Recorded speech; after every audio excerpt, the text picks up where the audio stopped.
Zimmerman.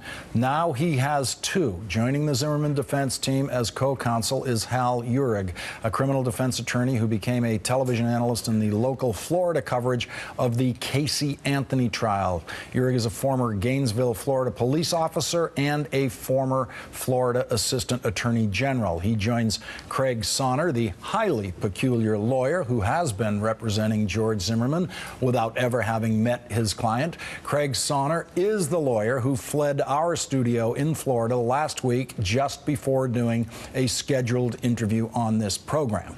The Zimmerman defense team appeared tonight on the local Fox station in Orlando and addressed the oddity of both of them defending a client that neither one of them has actually met. There's been a pretty thorough investigation ongoing in this case. There are cases where I want to hear my client's version, look in his eye and see if I believe him or not. In this case, I understand the Sanford police have already given him a voice stress test. He passed that. The evidence seems to support his version of what happened, so I don't necessarily need to look him in the eye. 1 week from today, a grand jury will begin meeting to decide whether there is enough evidence to indict George Zimmerman and bring him to trial. Joining me now are Charles M. Blow, editorial writer for the New York Times, and Natalie Jackson, co-counsel for the Martin family. Natalie, first of all, what do you make of this expansion of the Zimmerman legal team with Hal Uhrig? Well, it makes us optimistic that at least, they may go to trial now. That's something that would have never happened had it not been for the public outcry. So he has a right to counsel, and he has a right to a presumption of innocence. That's all this family has wanted, is a fair and just trial.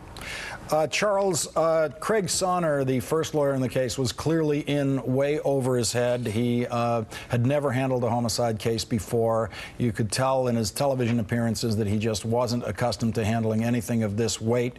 Does this mean that is it your sense that this is any indicator that we are headed towards some kind of real judicial process here? Well, it could mean that. I mean, it does. You would lawyer up if you felt like it may go to trial. But a very important thing I think it's important for everyone to remember is that this is also a PR offensive on both sides. So the Trayvon Martin's family has a PR offensive to try to make sure that George Zimmerman is charged and is brought to trial.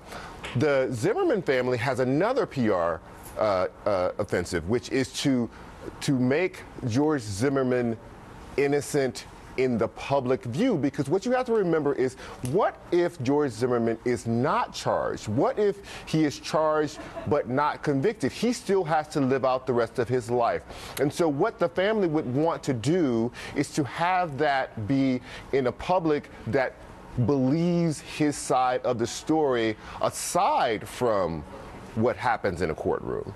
Right, and I will say also, Charles, one other thing that their PR strategy is to make this, they are bringing the race issue into this. We have 2.2 million Americans that signed a petition that said George Zimmerman should be arrested. We have 73% of the American population that says he should be arrested. They, however, are claiming hate-mongering and racism. This is Americans of all nationalities that believe that he should be brought to trial. Well, let's listen to an interview that was on CNN this morning with one of George Zimmerman's neighbors. All of the perpetrators of the burglaries, the prior burglaries, were young black males. And so when he saw Trayvon Martin, in your mind, it would make perfect sense to say he's a young black male. He probably is Robert. Is that what you're saying? Well, there's an old saying that if you plant corn, you get corn.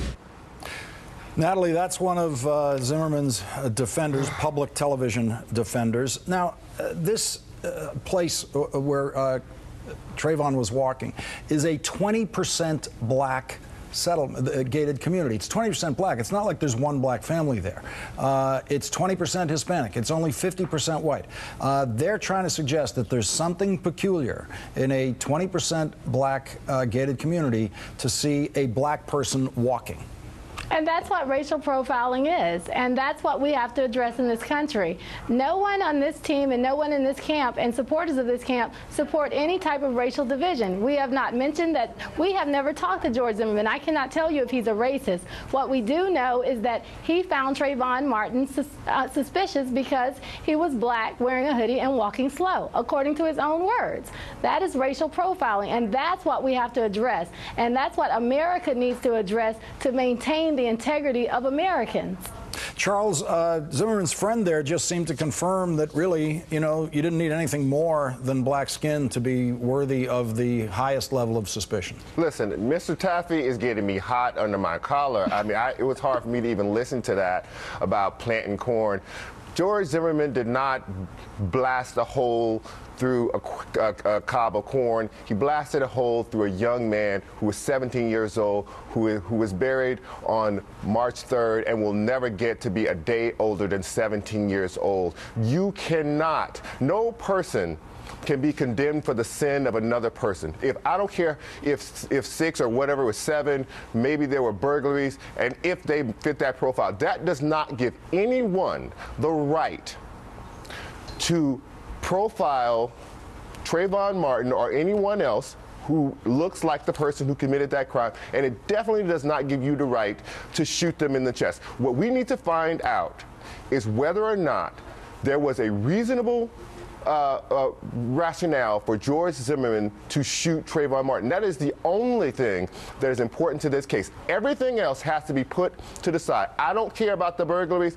I don't care about what he was wearing. I don't care about, whether or not George Zimmerman had some suspicions that he had to deal with, or he had some threat response. We need to know, why did George Zimmerman shoot Trayvon Martin in the chest? End of conversation. Nothing about ears of corn, planting corn, and reaping corn. And that is going to have to be the last word on the case tonight. Thank you very much, Charles Blow and Natalie Jackson, for joining me tonight. Thank you. A live edition of The Ed Show is up next.